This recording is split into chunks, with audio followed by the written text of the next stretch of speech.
Hey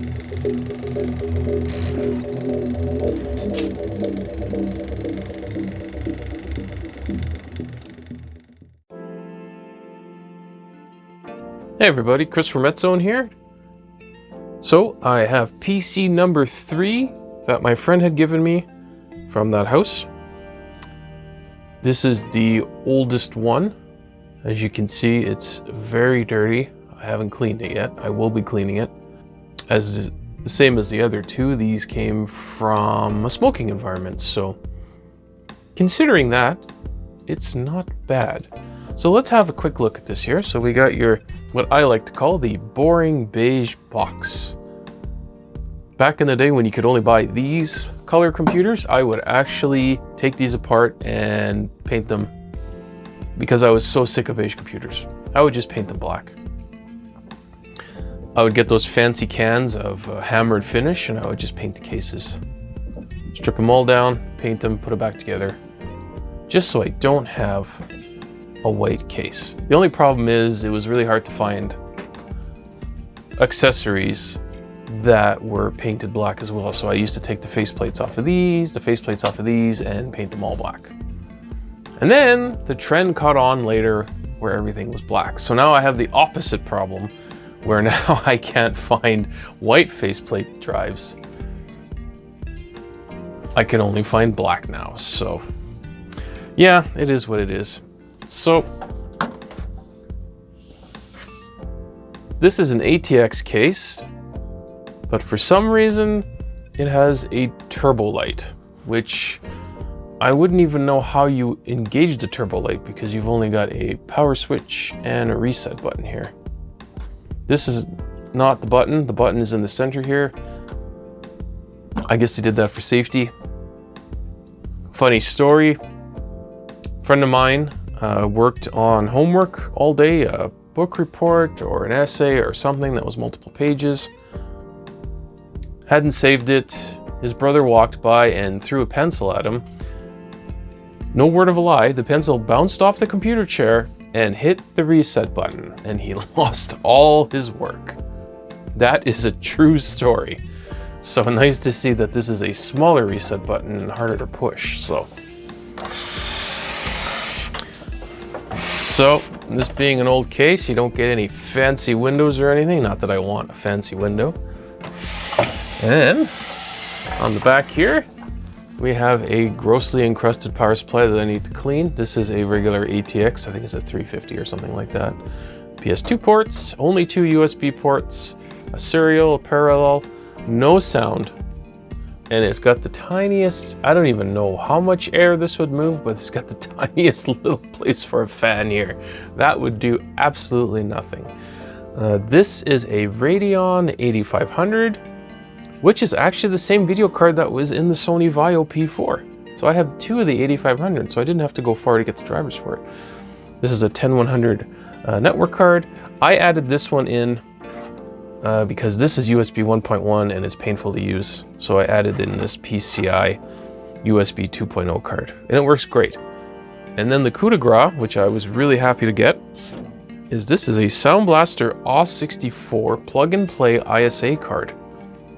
Because this motherboard has one ISA slot, and that is for the sound card.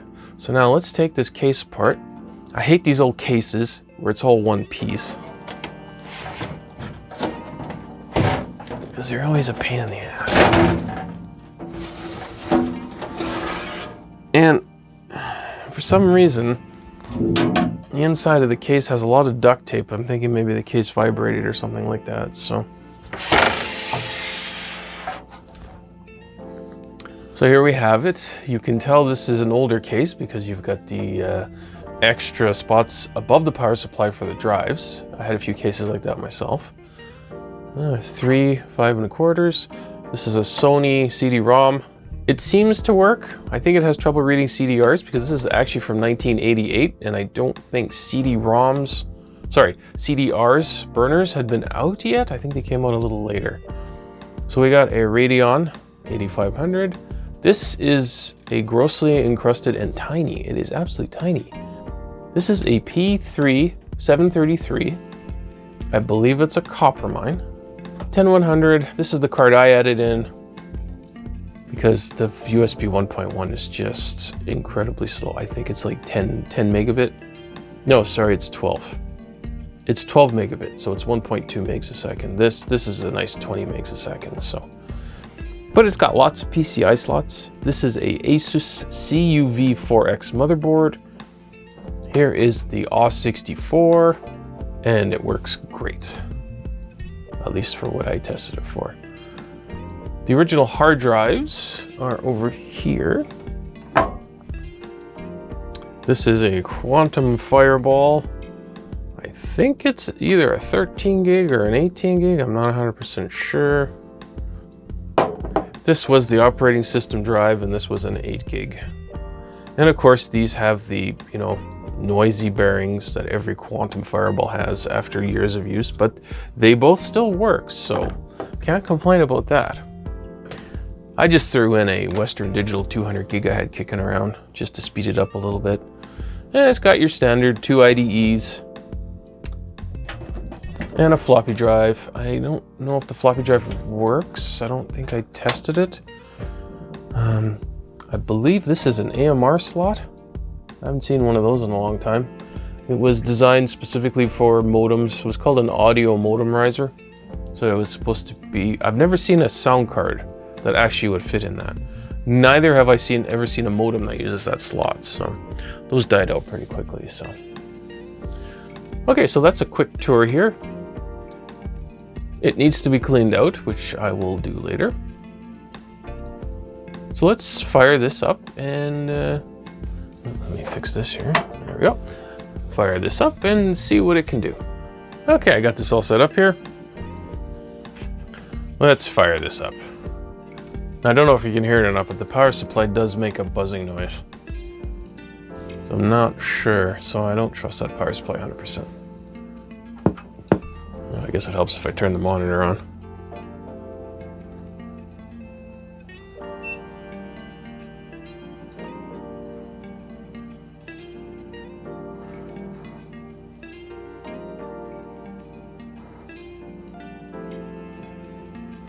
For a 733, it's actually not bad, speed-wise. It uses a VIA chipset, which all motherboards seem to use back in the day. Most of the boards I had were VIA chipsets. I had a couple of Enforce boards. Oh. Okay, that was loud. That was loud. Oh, geez, that's loud. Okay. Let's, come on, give me the volume. So, I've got some games. This is Windows XP Pro. I'm running the Zune theme, if you're curious. I haven't applied Service Pack 4 yet. So after that, it'll say version 2014 here. So, Pentium 3, 731, 76 MB RAM. Got our 200 gig C drive here. A CD-ROM and a floppy. This is not going to do anything, but... Oh god. Oh, it's not going to launch without it, eh? Okay. Oh, there we go. See, it's pretty speedy. So when I originally got this machine, it only had 256 megs of RAM in it. So I dug around in my supplies and found that I had actually 3 256 meg PC133s. Threw them in here and it worked. I had no idea if that RAM was any good or not, but now we have 785 megs of RAM. At 256, it could barely run Unreal or Quake when I was testing. But with almost a gig of RAM, this runs pretty good.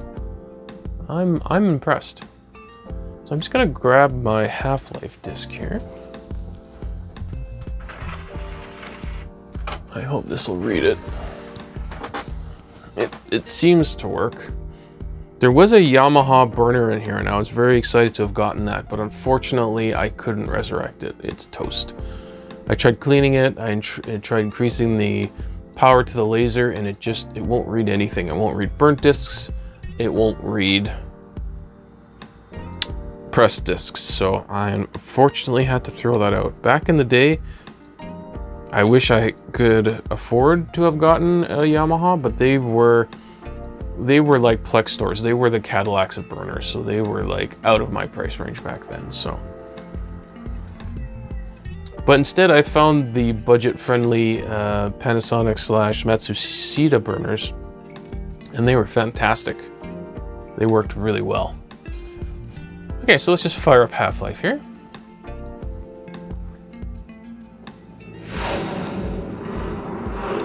It's really weird seeing Sierra in front of Half-Life.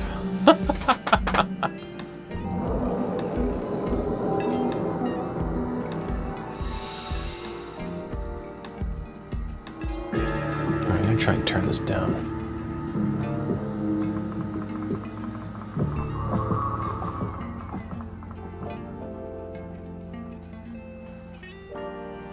Okay, I'm just gonna load a game we have in progress here.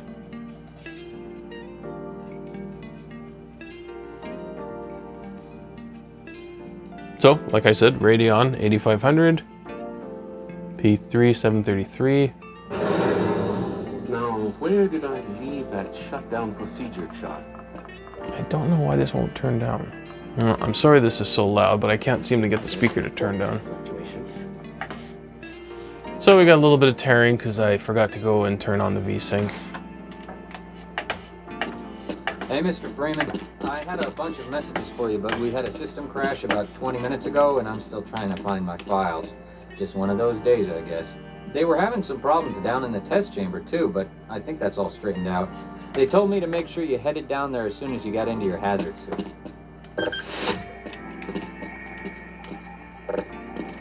Get away from there, Freeman. I'm expecting an important message. How authentic? Broken computers, asshole scientists.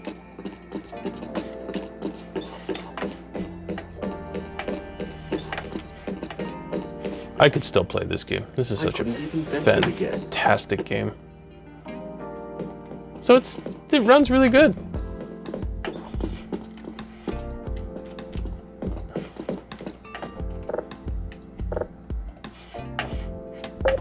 All these nerds in the underground base here. It's good to see you.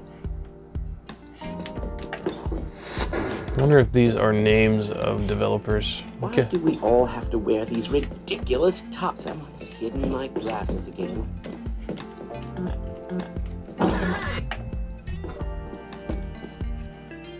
Apparently Freeman has a baby.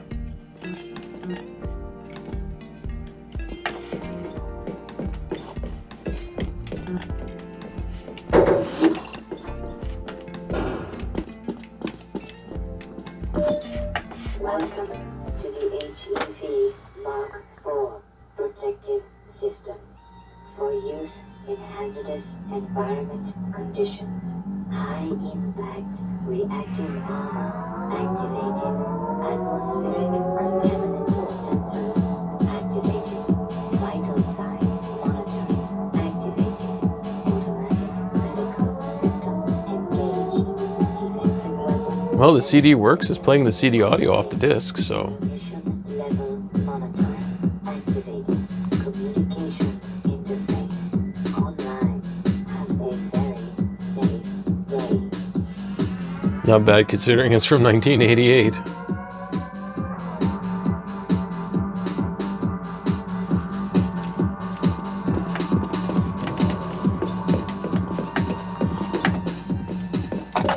Power 15%. Most of it. I think the lack of music in this game is what makes it... Okay, so let's move on to the next game here. So let's just have a look at GL Quake here. I really wish I could turn this down. This is always such a loud game.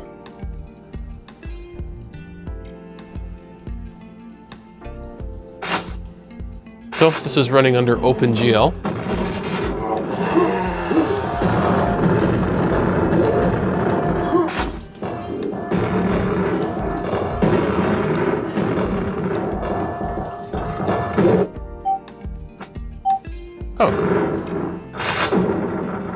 I think I need to update the drivers on here. I'm using the Microsoft drivers and they seem to glitch out every once in a while.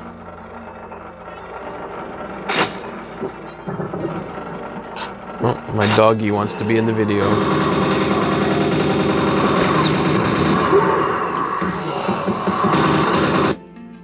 This is always such a loud game. I don't know why. But as you can see, it runs great. Unfortunately, I couldn't run it in the native resolution of this monitor, which is 1280 by 1024. Quake doesn't have that video mode for some reason, so I had to run it in 1024 by 768. So, I guess I could have ran it in that weird 1184 by 864 or some weird thing, but I don't know. I just 1024 by 768. So, let's give Unreal a try here. You know what? I think it's the speaker making that noise.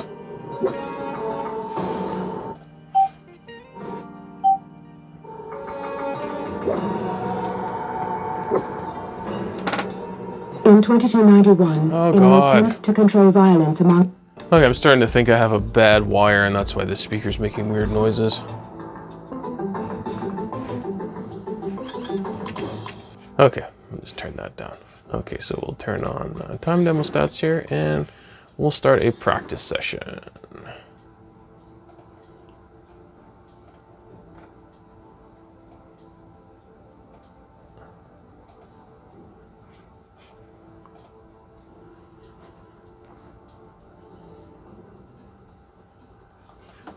All right, so we're hitting just above 63 frames a second here.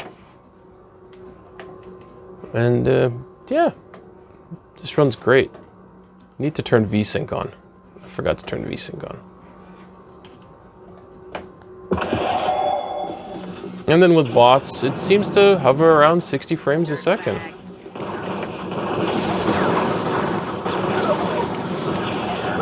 Yeah, I'm not trying at all.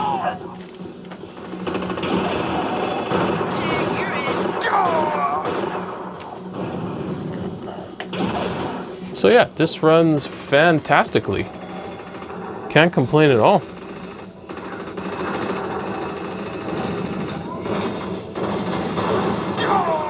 Wow, these bots are dumb. You like that? So dumb.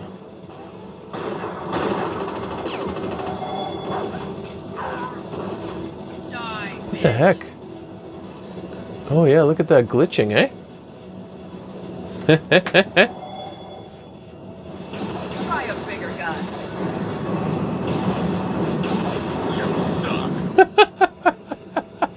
They don't even know I'm down here.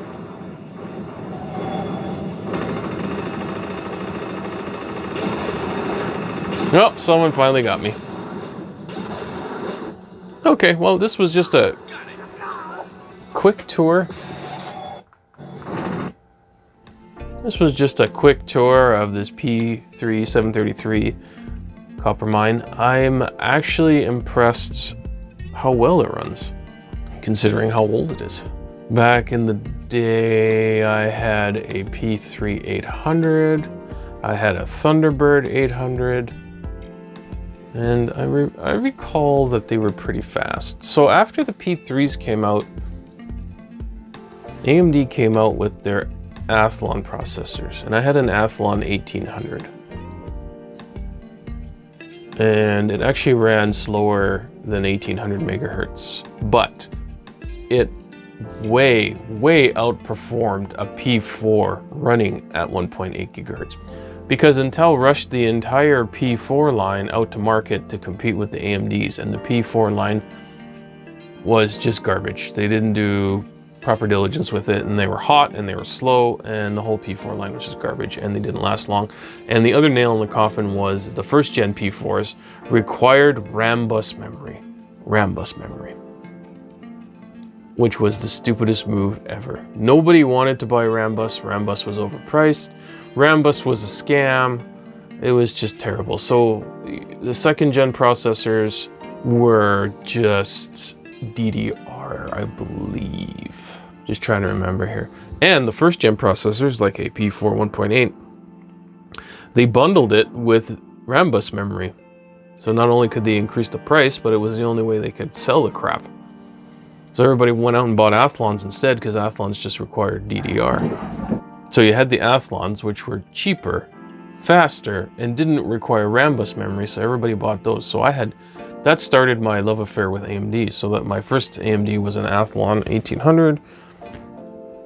And then somebody had an engineering sample of what was called a Thunderbird 800 megahertz pre-Athlon. It was kind of like a K64. It was kind of between a K64, which didn't exist, and the Athlons that were coming out. Because there was the K62s, which I had. No, actually I lie, I had a K62. I had a K62 350. Sorry, that was my first AMD chip. My bad. So there was the K62s, and then the K63s came out, and then they started developing the Athlons, and then the Thunderbird. I don't know if the Thunderbird was an Athlon or not. I can't remember, because I always called it the Thunderbird 800. I also had a Duron 800, which was to compete with Intel Celerons. Those were good cheap chips. They were good too. So then, after the failure, the absolute failure of the P4s, Intel scrapped the P4 line and went back to the Coppermine cores, re-engineered those because those were actually good. And I think you could get Coppermines that were 1.2s up to 1.4 gigahertz, I believe, but those are only available for servers. So they took that and they retooled it into the Core 2 Duo. So the Core 2 Duos were actually based on the Coppermines and not the useless P4 NetBurst, because Intel wanted nothing to do with that. And the Core 2 Duos were amazing, and then we got the Core 2 Quads. And then when those were done, we got the Core I's, Core i3, 5, and 7, and then later on the 9. So there is some Coppermine legacy in the Core i series as well. The Xbox, the OG Xbox as we call it, has a Coppermine 700 in it. And yeah, this is a 733. I had an 800 on a Tyan board. That was a good chip. This is a good chip. It runs these games really well with a Radeon 8500. But yeah, that's it. Just wanted to give you a quick tour of this PC. This is the last one I got from my friends, so no more PC reviews for now. But I want to thank you for watching. Please like, comment, and subscribe for more great content from Retzone.ca. And we'll see you in the next video.